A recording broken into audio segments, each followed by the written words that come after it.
Transaction Services has our exception reporting module.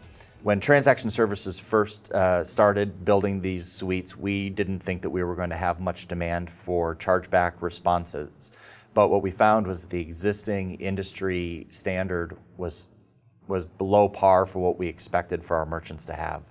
A lot of merchants were receiving mailed notifications of chargebacks and were often confused as how to handle it. So we created our exception reporting module to give our customers real-time notification when a chargeback or a dispute is received.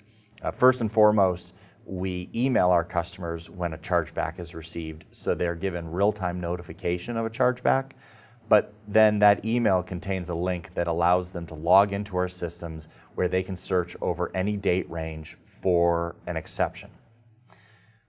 When you search an exception, various chargebacks will be returned within the date range that you search. And at the summary page, you'll notice what you see is the chargeback amount, the chargeback reason code, which is sometimes foreign to people, the type of chargeback, whether or not it was a first chargeback or maybe a pre-arbitration request, a issuer reference number, which helps us tie that to the original sale, the case number, which is used internally to identify that particular chargeback, and then the date and time that that chargeback was received. If we click on the individual row, we will see the detail of that chargeback. In this case, what you'll notice is that the chargeback was received on 5/3 of 2016 and was for a dollar amount of $36. That cryptic chargeback reason code of 80 is spelled out here for the merchant, telling them that the incorrect transaction amount or account number was processed. It shows that the merchant was debited that $36, and then there are merchant comments. It says the incorrect account number or incorrect amount was billed. Supply sales ticket showing the correct account number and or correct amount billed. The transaction amount was $25, not $36. In this case, the debit information, the PDF, is the same PDF that Visa requires us mail or fax to the customer. So it's made available here in real time so the merchant can go ahead and respond to the chargeback as they see fit.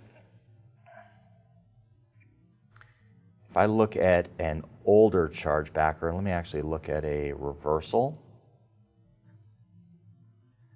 So what I'm looking for here is a chargeback that the merchant has responded to and won. So in this example of a chargeback, the chargeback was received back on February 4th of this year. It has the specific case number. It shows that the merchant was debited $17.85, and it shows the debit advice information that needed to be mailed. It also says that the reason was, again, 80, the incorrect transaction amount or account number. The transaction was supposed to be $50.27, not $50.27, which that's interesting.